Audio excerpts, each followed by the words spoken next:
好，來關心軍事上面的消息，大陸的戰機正式的進入到歐洲了。今天特別來關心到的是賽鐵要全面擁抱中國大陸的軍武，當中我們會來關心到幾款武器，不管是紅旗、它的飛彈、無人機全到位。但是接下來大家最關心的，其實還是大陸解放軍的殲35會不會成為賽國的下一張重要的武器王牌呢？今天就這些議題會一起來做關心。好，我們趕快來看到的是川普跟普丁前腳才剛結束訪中行程，接下來2位重要領袖也來訪問北京了，分別是巴基斯坦的總理夏巴茲跟賽國的總統武契奇都來到中國，而且可以說是幾乎同時現身在北京。大家在看說，巴鐵跟賽鐵同時來這邊，代表了北京中國大陸的重要性。在地緣政治的重要性就更加深了。特別大家關心到的是，這一次塞爾維亞他們會購買中國大陸的武器嗎？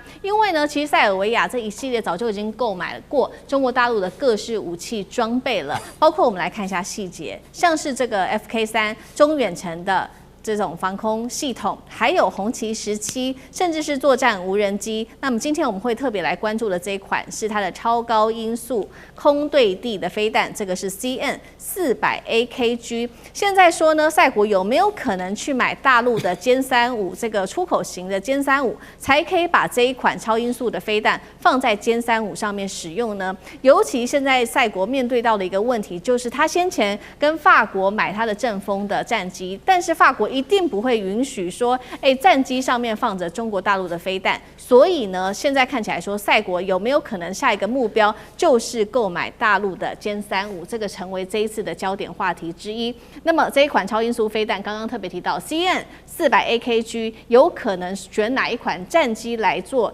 裝載呢？包括了除了賽國之外，巴國是否也會來爭取殲35？那呂艦長怎麼看？我們談到啊，這個 CM400 那 AKG 的這一種飛彈啊，它其實我們常常講到啊，這一種彈道飛彈呢，那大家都認為只是公路而已，但是實際上不然。那就像東風61一樣，它還會特別強調海陸共打。所謂的海陸共打，也就是它可以攻擊陸上的目標、固定目標，它同時也可以攻擊海上活動的目標。那如果說我們來看這一個CM400AKG 的這種飛彈的話呢，那它的速度可以達到4.5到5.5倍的這個音速啊。那其實它已經有部分達到高超音速飛彈的一個標準。那它的這一個射程呢，最遠距離可以到達400公里。但是它需要投擲的載具。那截至目前為止，我們剛剛爬出了那麼多的塞爾維亞的裝備，其實並沒有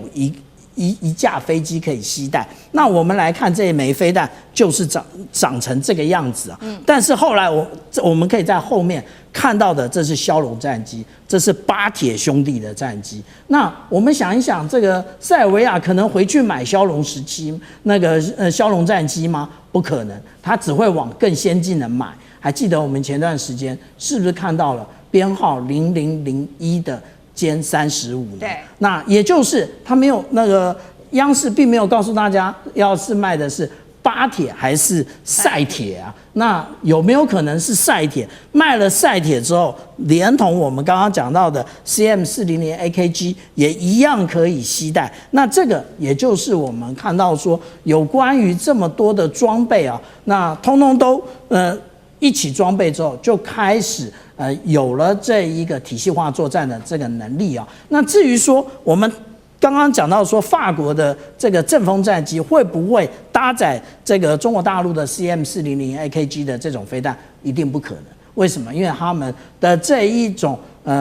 有關於數據交鏈的部分呢，其實法國不會提供給中國，那中國大陸呢也不會提供給法國，所以這個也就是我們看到為什麼印度它的裝備雖然感覺上好像當初比巴基斯坦好，可是當它跟巴基斯坦發生軍事衝突的時候，那就天涯6比0了。好，那同樣的問題也特別請教賴老師怎麼看？另外就是說，剛剛盤點了這個賽國買了一系列大陸的武器，接下來還可能買哪一些？老師要怎麼看？我覺得除了水面的戰艦跟水下的潛艦不可能買以外，其他武器都有可能。这個最主要是因為塞爾維亞是內陸國啊，對，所以他不太可能買這個這個李斯他曾經在服役過的海軍的水面的戰艦，也不可能買水下戰艦。但是我覺得，戰機是他目前的迫切所需要的。因為過去美國所領導的北約差一點要去找理由去攻打這個薩爾維亞，要去轟炸它。後來中國大陸這個，我想這個新聞登得很大，中國大陸緊急的用運20把防空系統運到了薩爾維亞，幫薩爾維亞建立起這個防導系統了以後美國馬上就停止了那個軍事動作。這代表什麼？代表這套的防空系統是有效的，包括先進的雷達的偵測系統，包括防空系統。但是這樣還不夠，對薩爾維亞來說，預防北約等相關國家對它的攻擊，它還是需要把它的武力再往外。因此，空中的會列為它的優先，但是問題就在於有沒有防止地面部隊的入侵。我覺得這個在未來來說的話，對薩爾維亞，它也必須要去考慮這個部分。所以未來地面部隊的這些火炮，會不會去購買？我覺得也不能夠完全排除。但是以目前它的財政能力來看，還是以空中為主。更重要的地方是在於，這個塞匈這個鐵路已經快要通了。對。那一旦打通以後，它接的是往這個馬其頓南部的方向走，再跟希臘來做連接。那這個更有利於中國大陸的一帶一路，因為一帶一路解決塞爾維亞、匈牙利他們內陸國的一個窘境，其實就是打通地中海的這條鐵路。這條鐵路就有戰略意義。那未來如果說北約的一些國家像美國想對塞爾維亞他們在動手的話，那在這個連接點上，我覺得對塞爾維亞才會有足夠的經濟力量來支撐它對軍事力量的一個建構。也就是說，我覺得塞爾維亞在未來來說的話，空軍是列為優先，地面部隊是列為其次。好，那另外一方面也是因為這一些軍購讓歐洲國家現在很緊張，原因就是剛剛其實老師幫我們特別看到了這個塞匈鐵路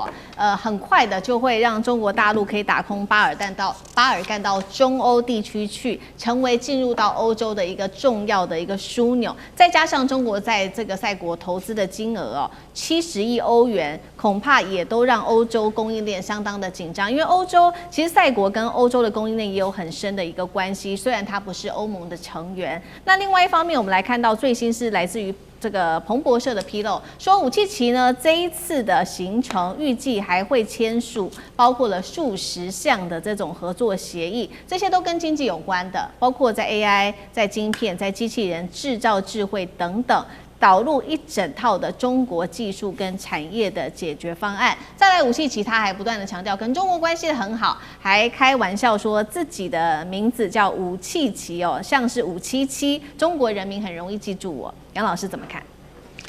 对啊，他們說什麼叫塞鐵？這就是58事件呢。中國大陸把它叫，那是1999年，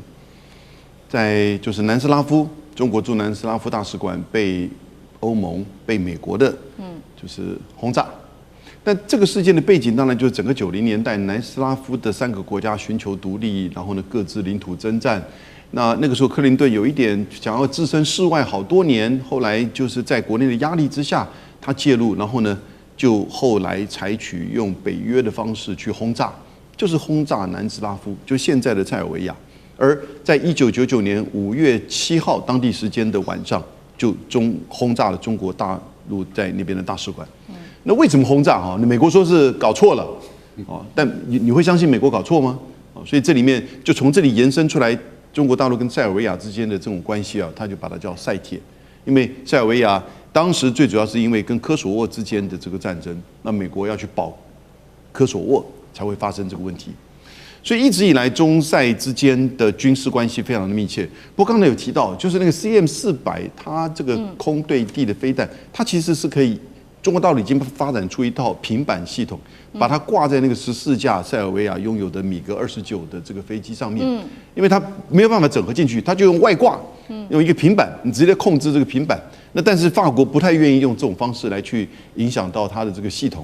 那因此，現在我們說可能去買這個殲35的外銷版 AVIC 才有這樣子的一個考慮。那我覺得有可能但是當然比起巴鐵，它的挑戰比較大，因為對於塞爾維亞而言，它其實並沒有像是就中國的戰鬥機系統之前在它使用過，因為這一架就跳到第5代戰機哈，而且它周圍都是北約國家，那因此就是說這裡還是有一點地緣政治上的考量。不過我就說武器機加油這樣子，然後呢，有沒有可能在歐洲之間去擴散？武器的層面除了白俄羅斯之外，因為其他都是北約國家，那其實這有一個挑戰。可是現在美國給北約國家都延後了，美國現在可能又要撤軍了，所以未來還有很多未知數。但如果以現在這個情勢，北約國家去引進中國大陸的武器系統，那可能中國自己本身也不太願意，那這就是說，那因为北約國家基本上都是美國掌控嘛，那中國也擔心，就是他的武器到那邊的時候，會不會有一些獨特的這個，就是可能中國武器的這些系統而被美方所掌握。那同時你看到就是。當中塞兩國的更進一步的合作，這裡才是真正的重點。未來，就是現在這個匈塞鐵路已經通車了，那未來更多的整個中國的解決方案，這才是全世界現在最重要、最先進的，從製造、研發到市場、物流的整個。